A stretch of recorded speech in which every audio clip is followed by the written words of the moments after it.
The wine glass slipped from my sister's hand the moment she saw the bank statement on my phone screen. Crystal shattered against the hardwood floor of Mom's dining room. Burgundy liquid spreading like blood across the polished surface. Sarah's face went white, then red, then something I'd never seen before, a mixture of shock, betrayal, and pure, unadulterated greed. She'd only glanced at my phone for a second when I was showing her photos from my recent trip to Europe, but that second was enough. $15,437,812. The number that had been my secret for 3 years was now hers too. Jesus Christ. Emma, she whispered, her voice barely audible over the chaos of our family's Thanksgiving dinner. Our cousins were arguing about football in the living room. Mom was frantically trying to keep the turkey from burning. And Dad was already 3 beers deep, lecturing Uncle Rick about politics. Nobody noticed Sarah's dramatic reaction except me. Is that real? That's your account balance. I felt my chest tighten as I quickly locked my phone, but it was too late. The damage was done. Sarah had always been the family gossip, the one who couldn't keep a secret if her life depended on it. More importantly, she'd always resented what she perceived as my success. While she struggled as a single mother working 2 jobs, I'd built a successful consulting business from scratch.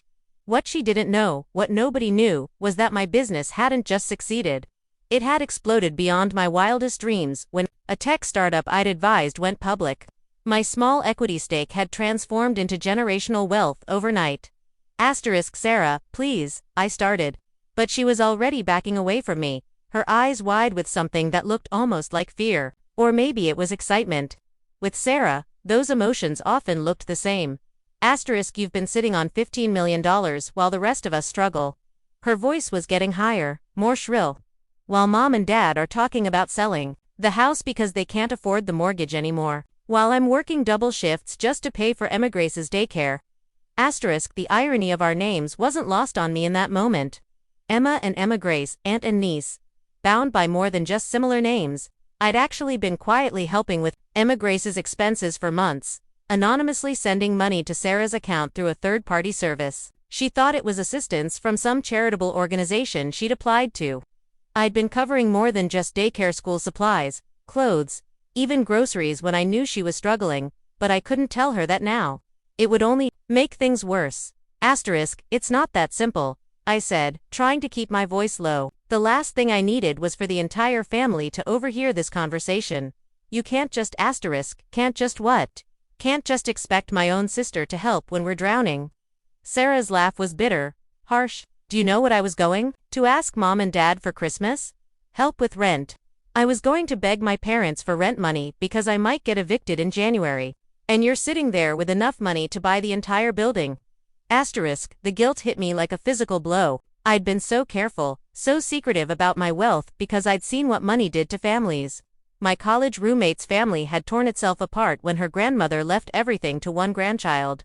I'd watched friends lose relationships over much smaller amounts. I'd convinced myself that keeping the money secret was protecting everyone, including myself. But looking at Sarah's face now, I realized I might have been protecting the wrong things. I was going to tell everyone eventually, I said weakly. I was just waiting for the right time. The right time. Sarah's voice cracked. When would that be? Exactly. When we're all homeless. When Dad has his heart attack from stress. When Emma Grace has to drop out of school because I can't afford supplies. Before I could respond, Mom appeared in the doorway, her face flushed from the heat of the kitchen. Girls, what's all this noise? Sarah, what happened to my good wine glass? Sarah looked at me, and I could see the decision forming in her eyes. This was the moment that would change everything. I could practically hear the gears turning in her head, calculating how much she could ask for, planning her approach. But there was something else there too, something that looked almost like disappointment.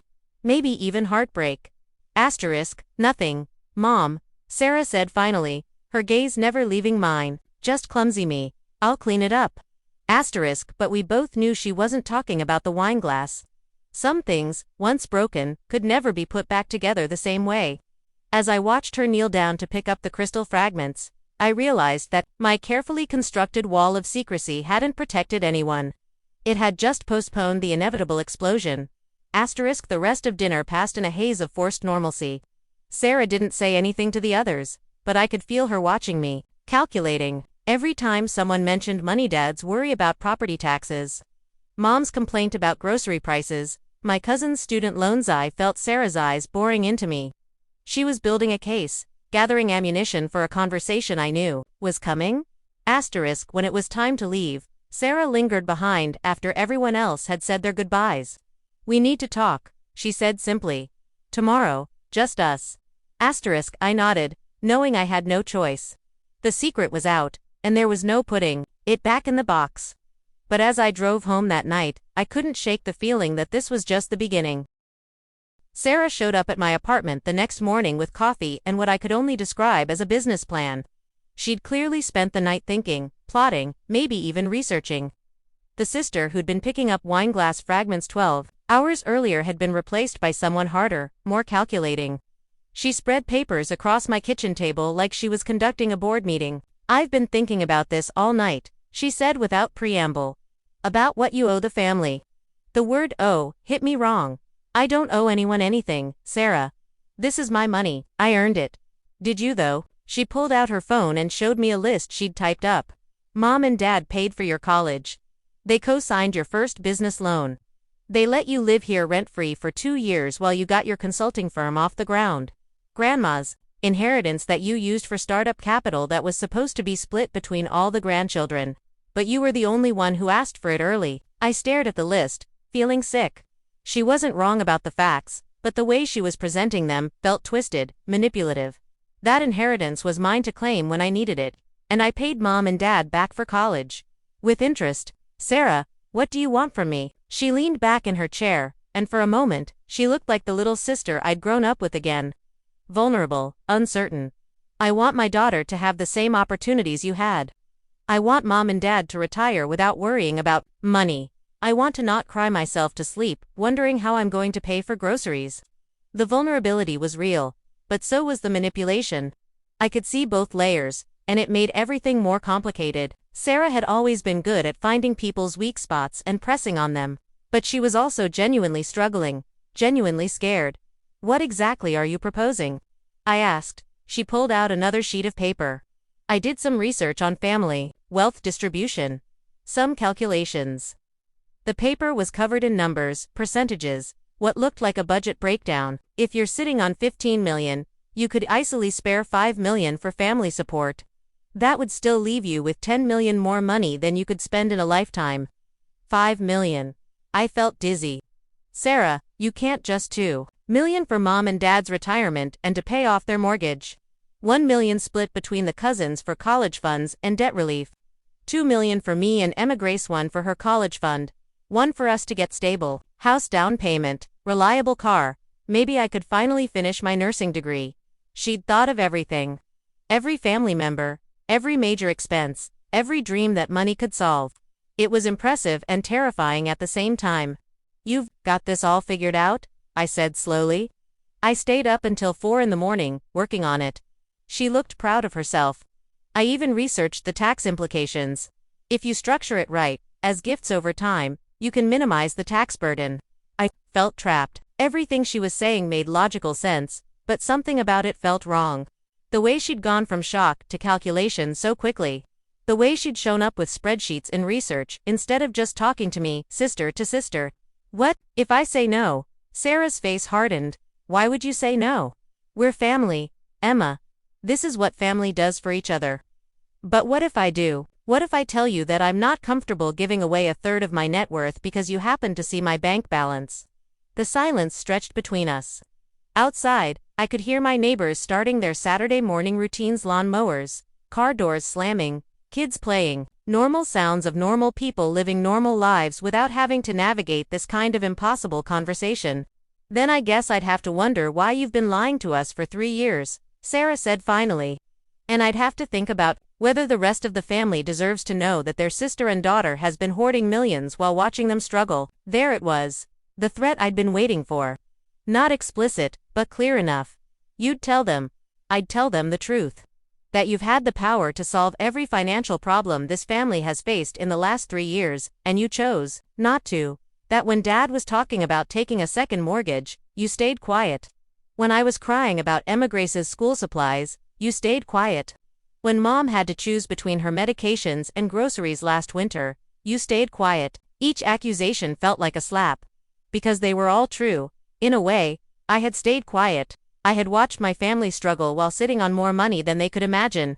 But I'd also been trying to protect us all from exactly this situation, the demands, the expectations, the inevitable resentment that would come from everyone knowing. I've been helping, I said weakly. In ways you don't know about. What ways? I couldn't tell her about the anonymous payments. If she knew I'd been secretly helping her for months, it would just prove her point that I had the means to help everyone else too. It doesn't matter, I said. It does matter. It matters that you made the decision to help in secret, on your terms, in amounts that wouldn't inconvenience you. That's not generosity, Emma, that's control. The words stung because they held a grain of truth. Had I been helping out of genuine care, or because it made me feel better about keeping the larger secret? Had my anonymous donations been about protecting Sarah's pride, or protecting my own comfort? I need time to think about this, I said. Sarah gathered up her papers, her movements sharp and efficient. You have until Sunday. I'm hosting dinner at my place this weekend, just immediate family. Mom, Dad, us. If you don't have an answer by then, I'll share what I know, and let everyone make their own decisions about how they want to handle it. After she left, I sat in my apartment for hours, staring at the coffee cups she'd left behind. I'd built my wealth through careful planning, smart investments, and yes, a good amount of luck. But I'd also built my life around the assumption that money was private, personal, that what I did with my resources was my choice alone. Now, faced with Sarah's ultimatum, I was beginning to understand that money, especially this much money, was never really private. It existed in relationship to other people, other needs, other possibilities. The question wasn't whether I owed my family anything. The question was what kind of person I wanted to be, and what kind of family I wanted to have. But I was also angry. Angry at Sarah for turning what should have been a family conversation into a negotiation. Angry at myself for handling this so poorly. And angry at the money itself for creating this impossible situation in the first place. Sunday was 2 days away. 2 days to figure out how to navigate the most important decision of my life. I didn't sleep for 2 nights. Instead, I found myself driving around the city at 3 in the morning, thinking about family and obligation and the weight of secrets. I kept remembering something my grandmother had told me before she died. Money doesn't change who you are, sweetheart. It just makes who you are more obvious. At the time, I'd thought she was talking about rich people becoming spoiled or greedy. Now I wondered if she meant something deeper. Saturday morning, I made a decision that surprised even me. Instead of agonizing over Sarah's ultimatum, I decided to take control of the situation. I called my parents and asked if I could come over. When I arrived, I found them in their garden. Dad struggling with a broken sprinkler system he couldn't afford to replace professionally. Mom harvesting the last of the season's tomatoes. I need to tell you both something, I said, settling onto their back porch steps. Something I should have told you a long time ago. They exchanged glances, probably thinking I was about to announce an engagement or a pregnancy or some other major life change. Mom wiped her hands on her gardening apron and sat down beside me. Dad abandoned the sprinkler and joined us. 3 years ago. When TechFlow went public, my consulting stake converted to equity. I didn't think it would amount to much, but the stock price jumped beyond anyone's expectations. I told them everything. The exact amount, the investments I'd made since, the way the money had grown even beyond that initial windfall. I told them about the sleepless nights, wondering if I should say something. About the guilt of watching them worry about finances. About the anonymous help I'd been providing to Sarah. When I finished, the silence stretched so long I started to wonder if they'd heard me correctly. $15 million, Dad said finally. He wasn't looking at me, just staring at his broken sprinkler system. Jesus, Emma. Why didn't you tell us? Mom's voice was quiet, hurt. Did you think we'd ask you for money? Did you think we'd treat you differently? That was the heart of it, wasn't it? I was scared, I admitted. I'd seen what money did to other families. I wanted to help, but I didn't want everything to change between us. But everything did change, Mom said gently. You've been carrying this secret for 3 years. That changed things too. She was right. The secret had been its own kind of barrier, its own form of dishonesty. Every family dinner where someone mentioned financial stress. Every holiday where I watched my parents calculate whether they could afford gifts. Every phone call where Sarah vented about her struggles. I'd been present but not really present. Always holding back this huge part of my reality. Sarah knows, I said. She saw my bank balance accidentally on Thursday. She's demanding that I give $5 million to the family. Dad's head snapped up. She's demanding. She's given me until tomorrow to decide. If I don't agree to her plan, she's going to tell everyone and let them make their own decisions about how to handle it. That's blackmail, Dad said, his voice sharp with anger. That's not how family works. But Mom was shaking her head. No, it's not blackmail. It's desperation. Sarah's scared, and scared people don't always make the best choices. We talked for hours. Mom and Dad asked questions about my investments, my long-term plans, my fears about the money. They shared their own worries, not just about finances, but about the family dynamic, about fairness, about what this revelation would mean for everyone. What do you want to do with the money? Mom asked eventually. I'd been thinking about that question for months, even before Sarah's discovery. I want to help. I've always wanted to help, but I want it to be meaningful, not just throwing money at problems, and I want it to be sustainable. What does that look like? I pulled out my own sheets of paper notes I'd been making over the past 2 days. I've been thinking about setting up a family foundation. Something structured, with clear guidelines and applications, not just emergency funds, but investments in everyone's future. Education, business loans, home down payments, medical expenses, but with oversight, accountability.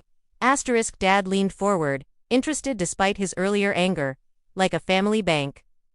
Sort of. But more transparent than what I've been doing, and with input from everyone about priorities and guidelines. It wasn't the same as Sarah's plan. It was more conservative, more structured, but it was also more sustainable and less likely to create the kind of resentment that could tear the family apart. You don't have to do this, Mom said. Just because you have the money doesn't mean you're obligated to support everyone else. I know. But I want to. I just want to do it right. When I left my parents' house that evening, I felt lighter than I had in months. Not because I'd made a decision about the money, but because I'd finally shared the burden of the secret. Mom and Dad knew, and they still looked at me the same way. They were proud, worried, confused, and loving all the things parents are supposed to be. Sunday morning. I called Sarah and asked if I could come early to help with dinner preparation. When I arrived at her apartment, Grace ran to greet me with the drawing she'd made of our family. In the crayon figures, we all looked happy and equal-sized. No one was larger or smaller based on their bank account. Aunt Emma, will you help me make cookies for after dinner? She asked. Of course, sweetheart. As Grace ran to get her apron, Sarah and I looked at each other across her small kitchen. The tension from Friday was still there, but something else too. Maybe exhaustion, maybe resignation. I told Mom and Dad, I said without preamble. Yesterday, about the money. Sarah's face went through several expressions: surprise, anger, maybe a little relief. What did they say? They said family doesn't blackmail family. I'm not blackmailing you, she said, but her voice lacked conviction. Then what are you doing? She was quiet for a long moment, watching Grace gather baking supplies. I'm drowning, Emma. I wake up every morning wondering which bill I can't pay this month. I smile at my daughter and pretend everything's fine while I calculate whether I can afford her school lunch program. When I found out you had $15 million, it felt like finding out someone had a life preserver and chose not to throw it. I understood her desperation, but I also understood something else now. The life preserver analogy only works if you're actually drowning, and if throwing it won't sink the boat everyone else is in. Before Sarah could respond, Grace was back with her apron and a cookbook, chattering about cookie recipes and whether we should make chocolate chip or sugar cookies. For the next hour, we baked together, and I watched my sister with her daughter. Sarah was a good mother, patient, loving, creative. She made Grace laugh and feel special and secure. The financial stress was real, but it wasn't defining their relationship or Grace's childhood. When Mom and Dad arrived for dinner, the conversation I'd been dreading finally happened. But it didn't happen the way I'd expected. So Emma tells us she's been sitting on a fortune, Dad said as we gathered around Sarah's small dining table. He said it matter-of-factly, without judgment. And I realized my parents had spent the night talking about how to handle this moment. Sarah looked surprised, maybe even a little betrayed that I'd told them before her grand revelation. She told you yesterday, Mom said gently. And we've been talking about it ever since. Then you know she could solve every financial problem this family has, Sarah said, her voice tight, and she's been choosing not to. We know it's complicated, Dad replied. Money always is.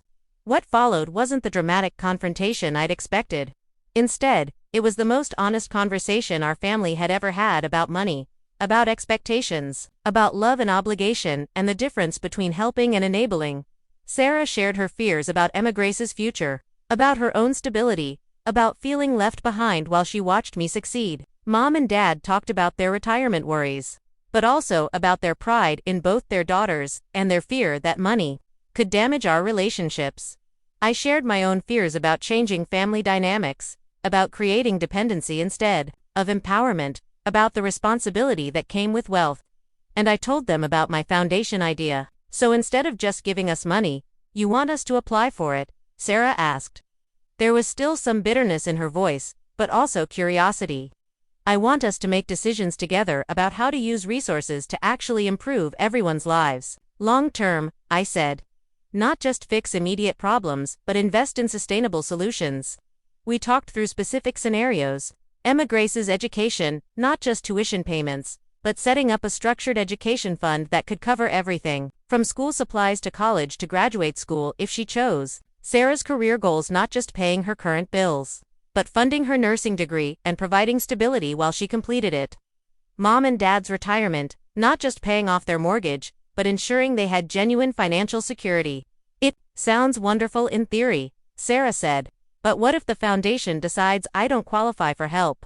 What if my application gets rejected while I'm getting evicted? It was a fair question, and it got to the heart of what she was really asking for, not just money, but security. The knowledge that help was available when she needed it. Then we adjust the system, I said. This isn't about me controlling everyone's lives through money. It's about creating a sustainable way to share resources that doesn't destroy our family in the process. What about immediate needs? Mom asked. Sarah's right that some problems can't wait for foundation applications and committee decisions. I'd thought about that too. Emergency fund. Separate from the foundation, available immediately for genuine crises, but with agreed-upon definitions of what constitutes an emergency. Over the course of 3 hours, we hammered out a framework that felt fair to everyone. It wasn't Sarah's original $5 million demand, but it wasn't my original plan to keep everything secret either. It was something new, created together. The foundation would start with $2 million less than Sarah had asked for, but more than I'd initially been comfortable with. The emergency fund would have $500,000, accessible with simple approval from 2 family members. And there would be annual family meetings to discuss the foundation's priorities and adjust its guidelines. There's one more thing, I said as we were cleaning up after dinner. I want everyone to understand that this doesn't solve everything. Money can provide security and opportunities, but it can't fix relationships or guarantee happiness. We still have to do the work of being a family. Sarah nodded, looking tired but more at peace than she had all week. I know I handled this badly, she said. The way I approached you on Friday, that wasn't fair. You were scared, I said. Scared people don't always make the best choices, but we figured it out. As I was leaving that night, Emma Grace hugged me goodbye and whispered, "Mommy seems happier now," out of the mouths of babes. Sarah did seem happier, but more than that, she seemed hopeful. The crushing weight of financial uncertainty was lifting, not because all her problems were solved, but because she now knew she wouldn't have to face them alone. Driving home, I realized that Grandma had been right about money revealing who we are. But she'd left out an important part. It also reveals who we can become. Sarah's desperation had revealed her capacity for manipulation, but also her fierce love for her daughter and her willingness to fight for stability. My secrecy had revealed my fear of confrontation, but also my genuine desire to help without creating harm. The foundation we'd created that night wasn't perfect. There would be disagreements, complications, moments when someone felt the system was unfair. But it was ours, built together, with everyone's voice included. 3 months later, Sarah started nursing school with foundation funding. Mom and Dad's mortgage was paid off, and they were making plans for retirement travel they'd never thought possible. Emma Grace had a college fund that would ensure she'd never have to choose between education and financial stability. And me. I was learning that sharing wealth, really sharing it, not just controlling it, was harder and more rewarding than I'd ever imagined. The money hadn't changed who we were as a family. It had just given us the space to become who we wanted to be. 1 year later, I found myself back at Mom and Dad's house for another Thanksgiving dinner. The broken sprinkler system had been replaced with a beautiful irrigation setup that kept their garden flourishing even during the dry months. Sarah arrived with Emma Grace and her new boyfriend Marcus, a fellow nursing student she'd met in her program. The financial stress lines around her eyes had softened, replaced by something I hadn't seen in years: genuine contentment. "Aunt Emma, look what I made in art class," Emma Grace announced, thrusting a painted turkey at me. "It's our family, but as turkeys." I examined the artwork solemnly. Each turkey was carefully labeled Mom Turkey, Dad Turkey, Emma Turkey, Mommy Turkey, and Emma Grace Turkey. "This is museum-quality work," I declared, making her beam with pride. "She's been accepted to the advanced arts program at her school," Sarah said quietly as Emma Grace ran off to show her masterpiece to her grandparents. "Full scholarship, but there are still supply costs and field trip fees." I was going to apply to the foundation. "How much do you need?" "About $2,000 for the year." I almost laughed. A year ago, Sarah had demanded $5 million. Now, she was carefully applying for $2,000 through the proper channels we'd established. The foundation had changed all of us in ways I hadn't expected. "Submit the application," I said. "But I think your request will be approved." Over dinner, we shared updates on the foundation's first year. We'd funded Sarah's nursing education, helped my cousin Jake start his carpentry business, covered unexpected medical expenses for Uncle Rick, and provided emergency assistance to 3 different family members during various crises. We'd also made our first investment in the local community, funding a scholarship program at Emma Grace's elementary school. "The scholarship fund was Emma Grace's idea," Sarah said proudly. She said, "If we could help our family go to school, we should help other kids too." I looked at my 8-year-old niece, who was currently engaged in animated conversation with her grandfather about whether mashed potatoes counted as a vegetable. This child, who'd inspired her mother's desperate demands for financial help, had grown into someone who wanted to share resources with others. Maybe that was the real test of whether we'd handled the money correctly. "There's something I want to discuss with everyone," I said as we moved to the living room for coffee and dessert. "The foundation's first year has been successful, but I think we're ready to expand." I'd been thinking about this for months. The family foundation had worked better than I'd hoped, but it had also shown me the broader impact that thoughtful wealth distribution could have. I wanted to create something bigger, more far-reaching. "I want to establish a community foundation alongside our family one," I continued. "Focus on education, small business development, emergency assistance for people in our area." "How much are you thinking?" Dad asked. $5 million to start." Sarah whistled low. "That's what I originally asked you for." "Yeah, but this time it's going to people who didn't accidentally see my bank balance," I said, making everyone laugh. "I want to be involved," Sarah said suddenly. "Not just as a beneficiary, but as part of the administration. My nursing program requires community service hours, and I've been thinking about how to combine that with foundation work." Mom nodded enthusiastically. "I'd like to help too. I was a bookkeeper for 30 years before I retired. I could help with financial oversight." What struck me was how natural this felt. A year ago, talking about money with my family had been loaded with tension, secrecy, and resentment. Now it was just another topic of conversation, like planning a vacation or discussing career changes. "There's one more thing," I said. "I've decided to be more public about the wealth. Not seeking attention, but not hiding it either. If we're going to run a community foundation, people need to know where the funding comes from." This was perhaps the biggest change for me. The secrecy that had seemed so important 3 years ago now felt unnecessary, even counterproductive. I'd learned that money was most powerful when it was used openly, collaboratively, with input from the people it was meant to help. "Are you sure about that?" Sarah asked. "Once it's public, you can't take it back." "I'm sure." The secret was harder to carry than the money.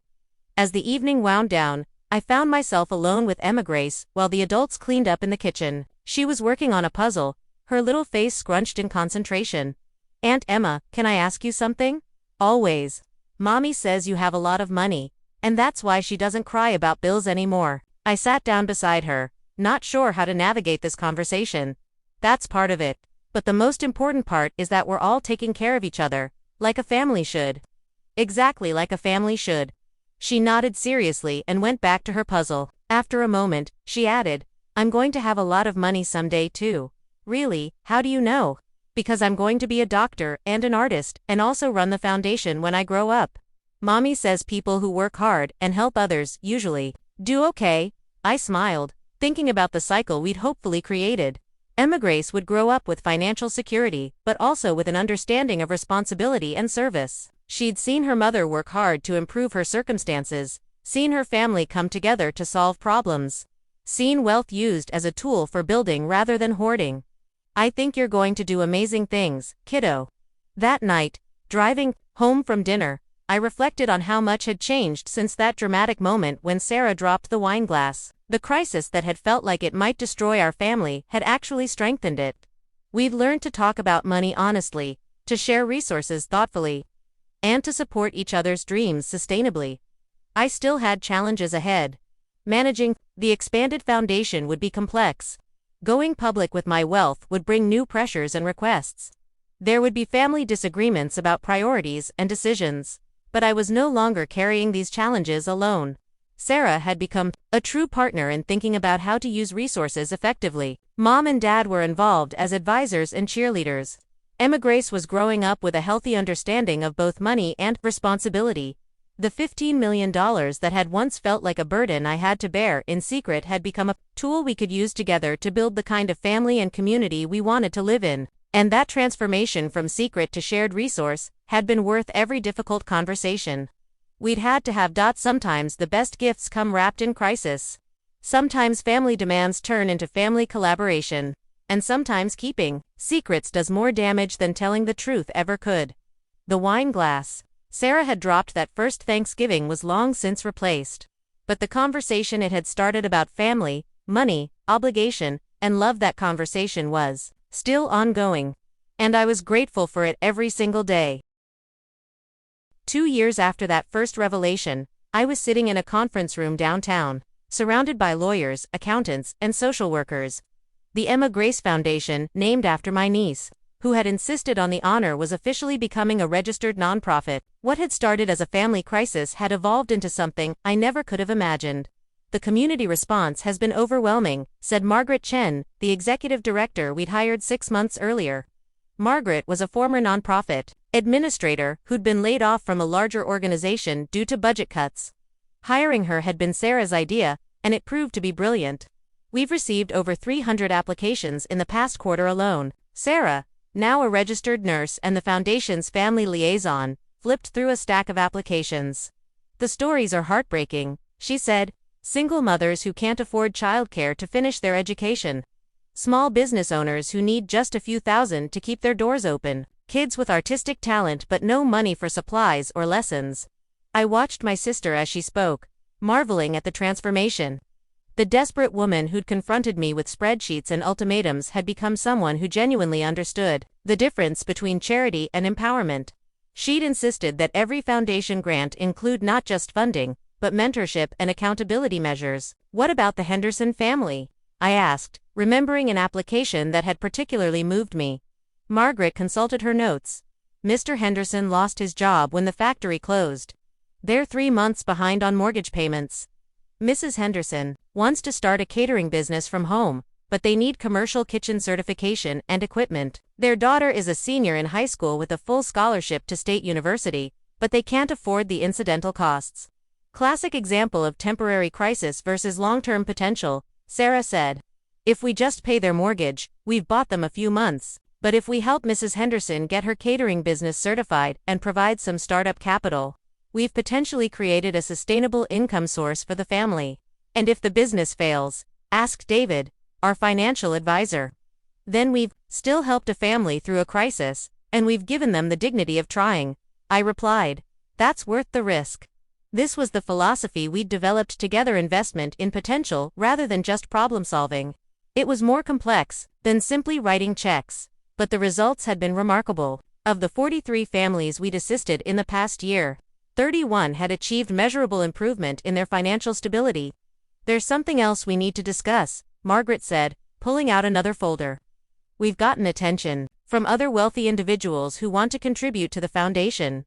The Kellys want to donate $500,000. The Martinez family is offering $1 million. Even some local businesses are asking about corporate sponsorship opportunities." I felt a familiar flutter of anxiety.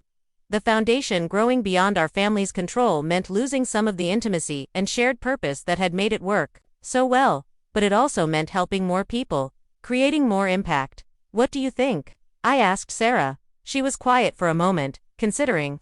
"I think we stick to our principles. Anyone who wants to contribute has to understand our approach.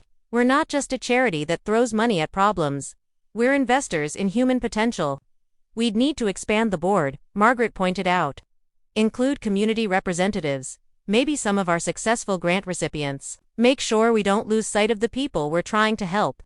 Emma Grace, now 10 years old and remarkably articulate for her age, had been sitting quietly in the corner during the meeting. We'd started including her in foundation discussions, partly because she'd become our unofficial mascot, but mostly because her questions often cut to the heart of issues that adults overcomplicated. "Can I say something?" she asked. "Now." "Always," I said. "I think the foundation should help people the way our family helped Mommy, not just giving her money, but helping her figure out what she really wanted to do and then supporting her while she did it. Mommy's happier now, not just because she doesn't worry about money, but because she's doing work she loves." The room fell silent. Out of the mouths of babes indeed. "That's exactly right," Margaret said finally. "That's the model we should maintain, even as we grow." After the meeting, Sarah and I walked to a nearby cafe to debrief. It was something we'd started doing after every foundation gathering, processing the emotional weight of the stories we heard, the decisions we had to make, the responsibility we'd taken on. "Sometimes I can't believe this is my life," Sarah said, stirring sugar into her coffee. 2 years ago, I was crying over grocery bills. Now I'm helping other people start businesses. "Do you miss it sometimes?" I asked. "The simplicity of just worrying about your own problems." She considered this seriously. "No, but I understand why you kept the money secret for so long. This level of responsibility is overwhelming sometimes. Every no we have to give someone feels personal." That was the hardest part of managing the foundation. For every Henderson family we could help, there were 5 others we had to turn away. Our criteria were strict by necessity. We focused on situations where relatively small investments could create lasting change, families in temporary crisis rather than chronic dysfunction, people who had clear plans for improvement rather than just immediate needs. "We can't save everyone," I said. It was something I had to remind myself of daily. "But we can save some. And those some can save others." "Remember the Patel family?" I did remember. We'd helped fund Mr. Patel's food truck after he'd been laid off from his engineering job. 6 months later, his business was thriving, and he'd hired 2 employees, both single mothers, who'd been struggling to find work that accommodated their childcare needs. "That's the ripple effect Margaret talks about," Sarah continued. "We don't just help individuals, we strengthen communities." As we walked back to the parking garage, I found myself thinking about the journey that had brought us here. The terrifying moment when Sarah discovered my secret. The angry confrontations and desperate negotiations. The gradual development of trust and shared purpose. The expansion from family foundation to community resource. "Sarah," I said as we reached our cars, "I need to ask you something, and I want you to be honest." "Okay. Do you ever resent that?" "I had the money first. That I got to be the one with the power to help." She was quiet for so long, I thought she might not answer. Finally, she said, "I used to. In the beginning, I was angry that you'd had options I didn't have. But then I realized something: having money didn't make you powerful. Choosing to share, it did. And now we're both powerful in different ways." "How so?" "You understand investments and long-term planning. I understand what it feels like to need help, and what kind of help actually works. Margaret understands nonprofit management. Emma Grace understands fairness in ways that adults sometimes forget. We're all powerful because we each bring something essential to this work." That night, I sat in my apartment, still the same apartment, I'd lived in when I was keeping the money secret, though I'd renovated it considerably and reviewed the foundation's annual report. The numbers were impressive. 137 families assisted, 42 small businesses funded, 63 students supported through educational grants, 854 people directly impacted by our work. But the real measure of success wasn't in the numbers, it was in the stories. Mrs. Henderson's catering business was booked solid for the next 3 months. Mr. Patel was considering opening a second food truck. Sarah's friend from nursing school had used a foundation grant to become a certified midwife and was now serving rural communities that had previously lacked access to maternal health care. Emma Grace knocked on my door around 8 o'clock, clutching a school project. "Can you help me with my report on community helpers?" she asked. "What's it about?" "People who make their neighborhoods better. I want to write about you and Mommy and the foundation." As we worked on her report together, I was struck by how naturally she talked about wealth and responsibility. For her, money was simply a tool that could be used well or poorly. She understood that having resources created obligations, but also opportunities. She'd grown up watching her family navigate the complexities of shared wealth, and it had given her a framework for thinking about fairness and community that I wished I'd had at her age. "Aunt Emma," she said as we finished the last paragraph, "when I grow up and have money, I want to do what you do." "What's that?" "Help people help themselves." It was the most succinct description of our foundation's mission I'd ever heard. Help people help themselves. Not create dependence, but create possibility. Not solve problems temporarily, but invest in solutions permanently. Later that evening, I called my parents to update them on the foundation meeting. They'd become our biggest cheerleaders, attending every board meeting and volunteering at community events. Dad had started mentoring small business owners, using his decades of experience in retail management. Mom had organized a network of retired professionals who provided pro bono services to foundation recipients. "We're proud of you girls, Dad," said both of you. "This foundation has become something special."